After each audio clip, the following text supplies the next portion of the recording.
Welcome back to the Kavix Growing Things garden. I could not help but show off this lovely orchid, which it's in a pot and it just sent up 3 spikes.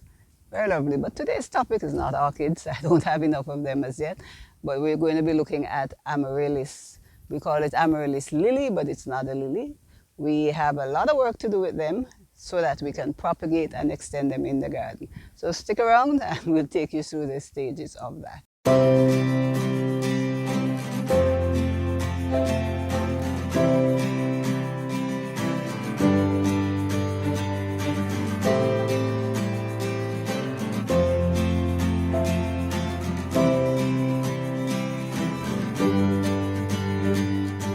Amaryllis or Hippeastrum. What really is the correct name? This spectacular plant is known by both names, which can be a little confusing. The true Amaryllis is native to South Africa, and for over 200 years, plants that closely resemble it were also called Amaryllis. That is, until the 1980s when botanists placed those plants that were native to South America into a separate genus called Hippeastrum. So, what most of us know as Amaryllis are actually Hippeastrum hybrids. But because Amaryllis is the more familiar name, I'll continue to use it in this video. A few years ago, actually about 3 years going on 4, when we started the landscaping of these grounds, I have friends who just came with gifts. And some of the gifts I got were Amaryllis bulbs. I'll admit I knew nothing about Amaryllis bulbs. So what I thought I would do then is to plant them throughout the garden to see which areas they do best in. And this is one such nestled under the sago palm. So this is one of the areas that we planted the bulbs. This is the mother bulb. And so this would be here about 3 years. It bloomed for the first time this year. It's a lovely white, which you will see shortly. We had 6 or 7 such locations. They bloomed profusely this year. We have, most of them are pink colors, but we had the variegated ones, the two-toned ones, as well as a deep red. Because they really looked so well, we decided to extend them throughout the garden, and in order to get the plants, we had to dig up most of them. The plan is to create an entire bed of Amaryllis. That way we'll get the full impact of the blooms when they do bloom, usually in early spring into summer. Here I have displayed the 6 original bulbs. They are huge. No one could have told me that an Amaryllis bulb can weigh over 5 pounds and be about 6 inches across. Because usually when you buy Amaryllis bulbs, they are rather small. They're about 2 inches across. This is a recently planted Amaryllis of the size that you would expect to purchase. In a period of 3 years in the ground, they generally wouldn't get this large in a pot. But planting them in beds where there's no restriction, they do expand. And yeah, I'm at the moment now looking at them and wondering, oh my dear, have I done the right thing? But we're doing this, 1, for expansion, and 2, to really understand, to gain the experience of how to treat the Amaryllis bulbs. The recommendation is that if you're growing them in the garden, and you don't intend to multiply, they can remain in the same location and just keep expanding, and thereby giving you lots of blooms over a fairly long period of time. But I want to go from 6 plants to, I think the bed need at least 30 plants. Amaryllis plants, once they've finished blooming, and the normal blooming cycle is late spring, early summer. Here in Jamaica, we're talking March to June or July. After they bloom, they go into a natural period of dormancy for about 2 months, especially if they're in the garden. But they do not dry down. They continue, the foliage continues to be green. But because I've dug them up now for propagation, what I would like to do or to test is whether or not we can do an induced dormancy and have them bloom on schedule. And the recommendation is that if you put them in a cool, dark area for about 6 weeks, then plant them, then they should come into bloom 6 to 8 weeks thereafter. I have found in talking to some persons, they don't like Amaryllis because it takes too long to bloom. Why is that? So let me just spend a few seconds on that. When you purchase your Amaryllis, and this one was again given to me in the last four months or so. So this is the size bulb I got. This is about 2 inch, 2.5 inches in diameter. At this size, I don't expect this small plant to be blooming for another 2 years or so, because the blooming is linked to its maturity. As in most things in life, you wait until you're mature to start propagating yourself. So this is an immature bulb. They go from this to these massive ones in 2 to 3 years. It is when, I think there is a guidance as to the size that most Amaryllis bulbs are likely to start blooming at, and it's about 3.5 inches in diameter. So it takes a while for that, and it depends how well you treat them, how fast they grow. So this little baby is unlikely to give me a bloom for the next 2 years or so. And these are the ones that are likely to take the longest to bloom, 3, probably 4 years. These are bulblets.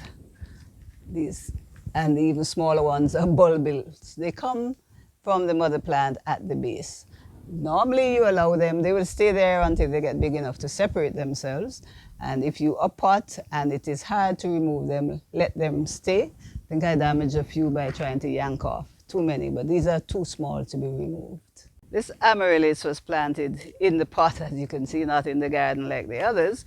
It did bloom. You could see the area here where the stalk, the flowering stalk has dried. If you, right, and remember that we showed you where the flowering stalks are, those long, tall, tubular things that take up quite a bit of space on the plant and are quite dramatic. But so the flower stalk was removed immediately after it had finished flowering. These leaves here are no longer functional, they bent over. So this plant has really started its dormancy in the pot, and the best thing is to just cut these these leaves and allow it to rejuvenate. So having bloomed off, and these remaining leaves are no longer functional, the plant has gone into its own dormancy period. The best thing to do is to just remove these leaves, do a little cleaning up, and put it back where it was growing and doing well. And as usual, so I'm just going to demonstrate the cutting of the removal of the leaves. And the recommendation is you cut close to where the bulb starts to narrow, which naturally reveals itself.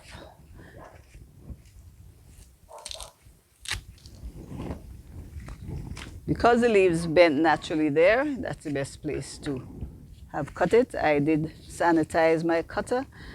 These extra dried leaves could cause a problem in that if you have an extended period of rain, the water could collect at the base and could cause the bulb to be rotted. And let me just point out and be honest about it. This bulb is sitting too deep in this pot, inexperienced at the time it was planted, but it is not too late. I am cleaning away the dried leaves. What I'm going to do is take off the extra topsoil to reveal more of the neck of the bulb, to minimize the chance of extra rain and watering rotting the bulb. And if this were to happen to you, or if you see it in your garden, I recommend you take this corrective action before any. Actually, this looks like it was topped up recently. All right, so this is what I've done. Taken off the soil that was too high up on the bulb. It's a healthy bulb, and you may be wondering, with this size bulb, why don't I repot it? And again, I'm following the recommendations that Amaryllis prefers to be snug in a pot. So I will leave it in this pot for another year. And at the end of that period, I will repot it. But they don't like too much space in the pots. Okay, and for final measure shortly, I will just spray this exposed area with hydrogen peroxide to minimize any chance of infection. Let's demonstrate how we would clean up a bulb prior to putting it into induced dormancy. And the first step, as you see, these leaves are already drying. They're not effective. You make a cut at the narrow part of the neck of the bulb, which is about here. And certainly if you're doing a lot in a commercial situation, you will likely have a chopper that you use to do chop very efficiently. I had fun doing that. Okay, so we've cut it at the neck.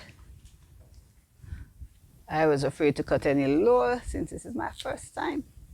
You can cut off that. We also trim the roots, and the best way to do that is using a sanitized cutter. Yeah, this is much easier than a knife.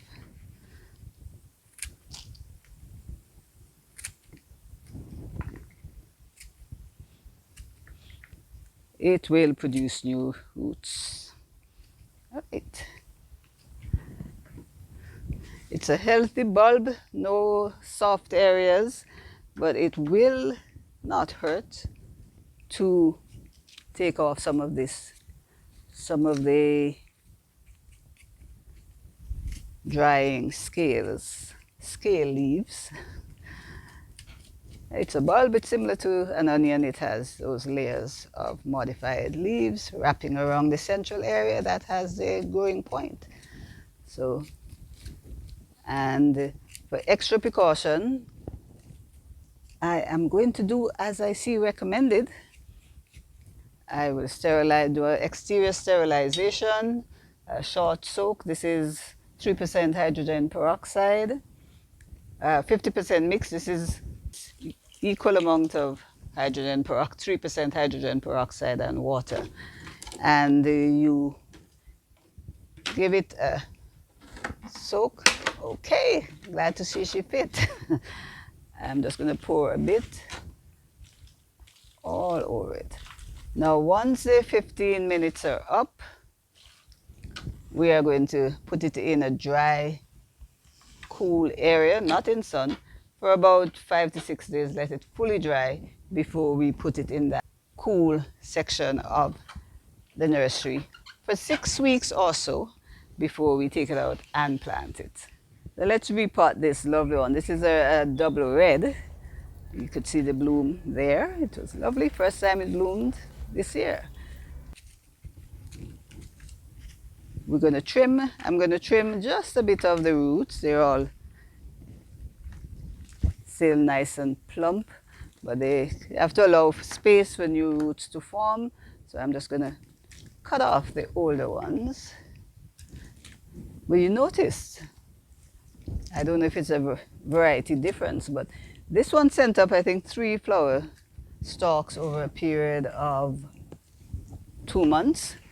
And even now, the leaves are still upright and functioning. So we expect this Amaryllis bulb to continue doing what it likes to do. Just keep growing, extend, and produce lovely flowers. So I'm going to pot it again in a pot that will allow it to grow for probably about 2 years before it really gets too stifled. And my usual drainage, the mix for Amaryllis has to be well drained, and to facilitate drainage as usual, I put coarse gravel at the bottom, about 1 inch of coarse gravel. The mix we're using, we've already formulated it. It's our standard potting mix of equal parts of our light soil, compost, and perlite. So you will get the nutrients from the soil and the compost, and the Perlite will ensure drainage as well as those pebbles at the bottom. Amaryllis, especially if it's in the dormant state, it does not like a lot of water. Therefore, I will not be watering it too much. I've already dampened the mix.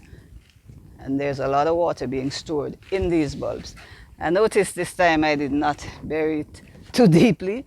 I'm just going to put in the right amount of soil to allow for at least a third of the bulb being exposed and remaining exposed. Firm it so it stays upright in the pot. Make sure there is no leaning, that it is straight, because it looks fairly straight to me. And I will return it to its position. As long as the foliage keeps looking good, I will treat it as a potted plant and enjoy the foliage. If it dries down, then I'll take it to a side of the nursery where it can remain quietly. There we go. In our demonstration today, we have shown you what we have done in order to multiply our stock of Amaryllis. First, well, that was done yesterday off camera. We dug 6 plants, 6 roots that we had growing outdoors. We separated them into the big mother bulbs.